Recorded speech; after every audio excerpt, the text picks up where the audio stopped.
বুবলি না থাকলে তখন আমার ক্যারিয়ার ডুবে যেত, তাই বিয়ে করেছিলাম, এমনটাই বলেছেন ঢালিউড সুপারস্টার সাকিব খান।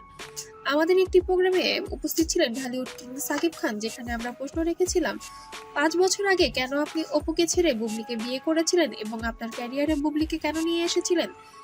সাকিব খান উত্তরে বলেন, বুবলিকে আসলে আমার ক্যারিয়ারে নিয়ে আসতে চাইনি। সেই সময় অপুর ফ্যামিলির অবস্থা একটু খারাপ ছিল, যার কারণে অপু সেই সময় বসগিরি সিনেমাটা করতে পারেনি।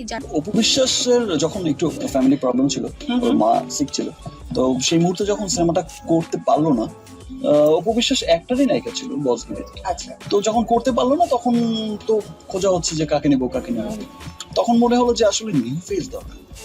আর তখন বুবলির সাথে হচ্ছে আমার কন্ট্রাক্ট হয়ে গেছে, ক্লিয়ারে ছবি করছে, যে বুবলি নামটাও চমৎকার একটা। তার কারণ আমরা নতুন মুখ খুঁজছিলাম এবং তখন আমরা বুবলিকে দেখতে পাই, এই জন্যই তাকে সিলেকশন করা হয়েছিল। কিন্তু কিভাবে যেন সে আমার পরিবারের মধ্যে জড়িয়ে পড়েছে এবং অপুর সাথে বিচ্ছেদ পর্যন্তও হয়ে গিয়েছে। তবে এই বিষয়টা নিয়ে আমি আজও যেন বুঝে পাই না কেন আমি এটা করেছি। তারা সিনেমায় অ্যাক্টিং মানে অ্যাক্ট করবে না বা অ্যাক্ট্রেস হবে না বা অ্যাক্টর হবে না, এইটা আসলে যে কোনো সেক্টর থেকে এসে অ্যাক্টর অ্যাক্ট্রেস হতে পারে। রাইট। ফাইন। সো আমি বুবলির টিভিতে নিউজ দেখছিলাম, আমরা বাসায় শুনছিলাম, বসে সবাই আড্ডা দিচ্ছি, দেখছি তো নতুন একটা হিরোইন দরকার। অনেকেই বলেছে, আমরা বসে আড্ডা দিচ্ছি তো তবে আমার মনে হয় এটা আমার জীবনের সবচেয়ে ভুল একটি সিদ্ধান্ত ছিল।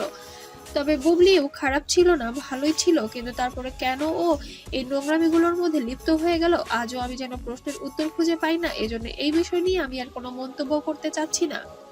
চ্যানেল চেঞ্জ করতে করতে চ্যানেলটা আসলো, ম্যাডাম দেখলাম সুন্দর একটা শাড়ি ফাড়ি পরে একজন নিউজ পড়ছেন খুব আমরা অনেকক্ষণ কথা বলতে বলতে তখন দেখলাম wow, একজন বললো, ভাই এই ছবির যে ডিরেক্টর রনি বললো, ভাই মেয়েটা তো সুন্দর, কোন মেয়েটা?